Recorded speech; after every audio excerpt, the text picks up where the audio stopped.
Alright, and hey there, Prox Gaming Crew, and this is Proxify here, and welcome back to the Persona 4 Let's Play. And if you didn't miss out during the last one, well, we just went and started off with our first day of school, and met up with some new friends along the way. We met with Yosuke, Yukiko, and also with Chie. We're still going to be seeing most of those characters out here with our time for today as well, too.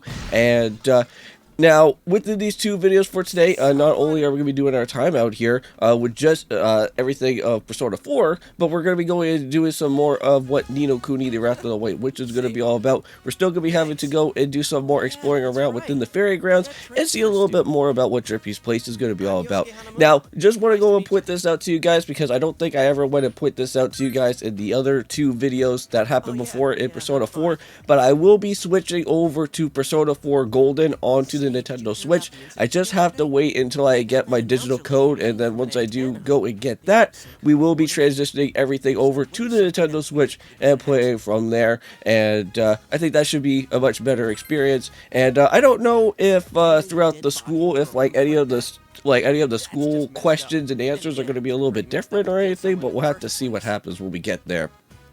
Now, speaking around with the school test questions and answers that are going to happen from the different teachers that we go and meet up around within our way, apparently from what I have been gathered is that doing some research with this, is that every time that you go and answer out on something right for one of the school test questions, your knowledge will get increased. Now, apparently, I guess for whatever happens here is that every time that you boost up your knowledge, it will get increased to like more of a social, better environment with you, and I think also too, I think it also helps out like with you getting a much better job in the game as well, which I kind of like that because that has like at least a little bit of some real world type of aspects to it, because it's kind of like me right now, like since I'm like in college right now at this point in time and I'm learning how filming and editing is going to work. I need to go and boost up a whole bunch of my knowledge just so that I can get myself a good filming career or like filming editing type of stuff that is going to happen later on down the road, and that should be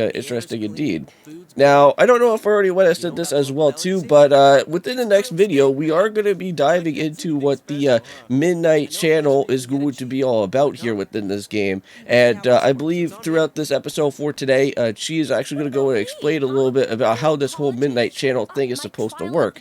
Now, we are going to be having to go to the food court that's going to happen here, because Yusuke is going to go and bring that all up within this little segment that's going on right now. Now, apparently, he was supposed to go and treat us to a somewhat of a meal that was going to happen here, but since the whole incident that has taken place since the last episode with Yusuke snapping the Trial of the Dragon video DVD, Yusuke kind of has to like at least make up for what he has done, right? So now he has to go and treat both with us and also with Chie at the same time. But apparently we have to do the Midnight Channel on a rainy day while it's foggy, and it has to be at like, well, of course at midnight, right? And now that's what's going to happen here, and apparently I guess we're going to be able to like go through the actual TV itself, but there's going to be a weird, strange type of friendly creature that's going to happen on the other side. Now, I don't really want to go into too much detail because we'll have to worry about that for next time, but yeah, I guess that dude is going to be the one that's going to take us back out to the normal world that happens afterwards here. Yeah, originally he was supposed to take us to some sort of fancy grill steak place, but unfortunately we got ourselves stuck here in this food court. But hey, you know what? Food court food is actually not all that too bad. Like, there's like this one mall that I sometimes go to, and they actually have some pretty nice good food there. Oh, right. I haven't told you yet, huh? I moved here from another city about... Yeah, that's what we kind of also heard about as well too, is that like with Yusuke, is that he was also a part of a big city as well too, and that I guess his family, or I guess his dad or something, had some sort of management position that was happening all the way over here, so that's pretty cool. So at least we have at least somebody to go and talk to that's also a part of a big city as well.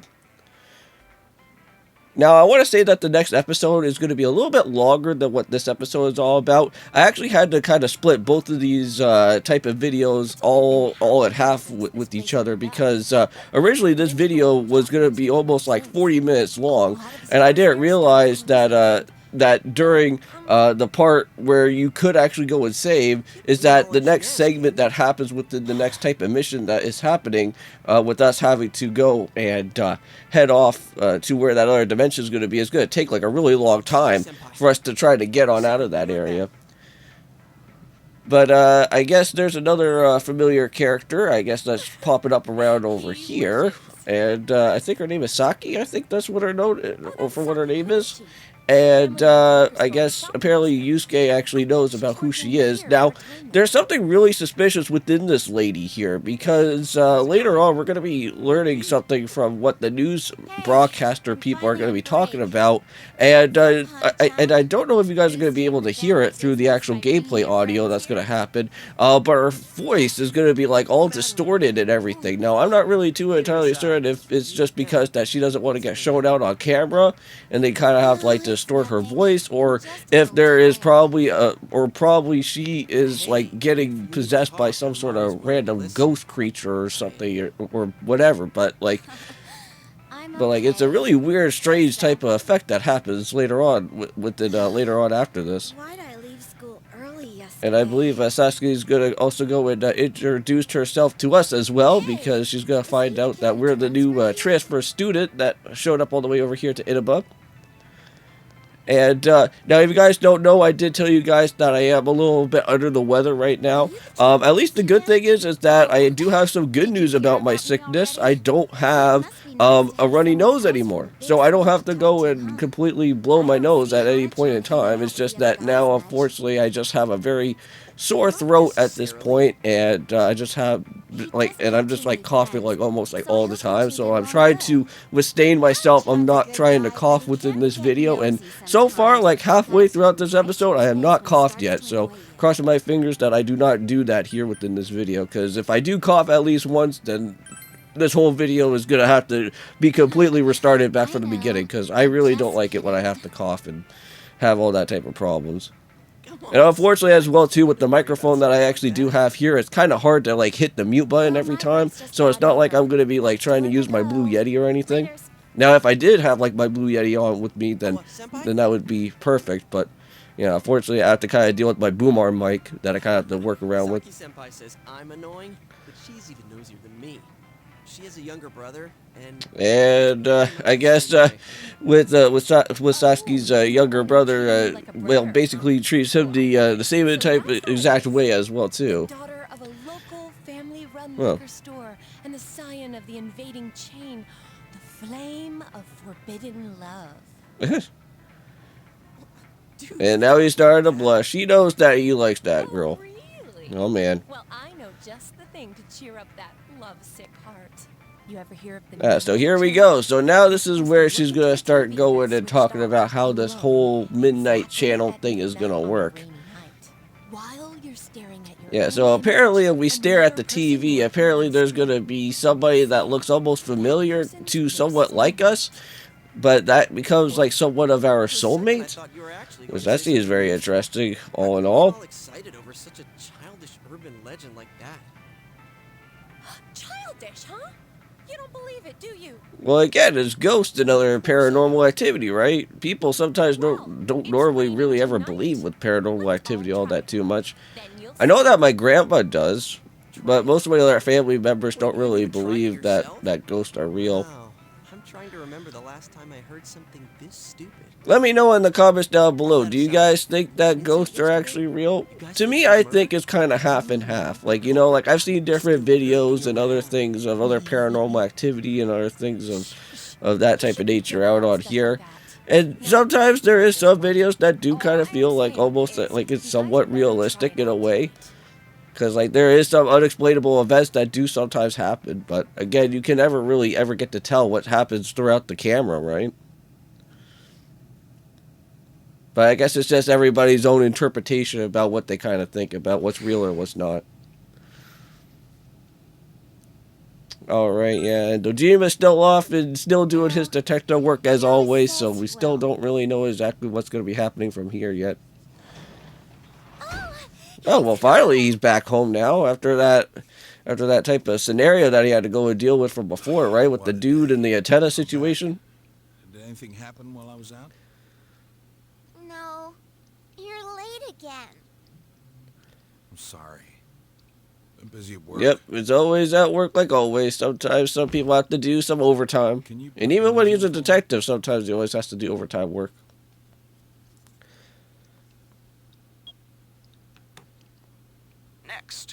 More details in the developing story on the incident in Foggy Inaba.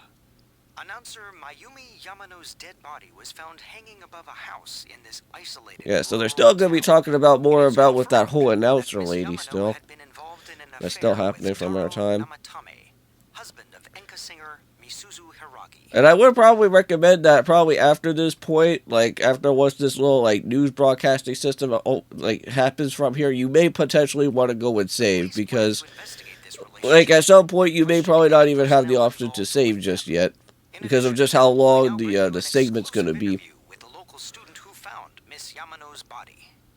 For what the for when we start heading into the other dimensional area. Where the hell did they find her? What went through your mind when you saw it? Could you tell she was dead? Did you see her face? Yeah, so do you hear all that? It sounds like she's like completely different. It's like like even though like in our head right now, it's like we kind of know about who this person kind of sounds like familiar, but like she's all distorted and everything. So, did you see anyone suspicious around here? No, not really. We heard that you found it when you left school early. Did you have some personal business to take care of? Huh? That's... So now it's even perplexing her, I guess. A tragedy that occurred near the local shopping district. Many store owners are raising concerns about losing customers as a result. If they lose more customers, it'll be because you're making such a stink about it. Well, that could probably be the case as well, too. It really is a bizarre Never case, know. isn't it? I mean, hanging someone upside down from an antenna. I'd have to say it's a warning or a sign from the culprit. Yes, but so far, no one has come forward to take credit for the crime. Loads of prank calls, though. Yeah, I know that normally sometimes that always happens a lot. Like during a time of like an incident or something that's like pretty big. Normally, there's always sometimes those type of people that always like to always go and leave prank calls to like police officers and stuff. We'll be right back after these messages. Well, it's Nanako's song again. Every day's great at your Juness. Hey, Dad, can we go to Juness together sometime? This man's already like fast asleep already. No? Alright, and with that being said in mind, I think it's going to be that time where we're going to end off the episode here. So I'll be seeing you guys in the next episode, and of course, peace.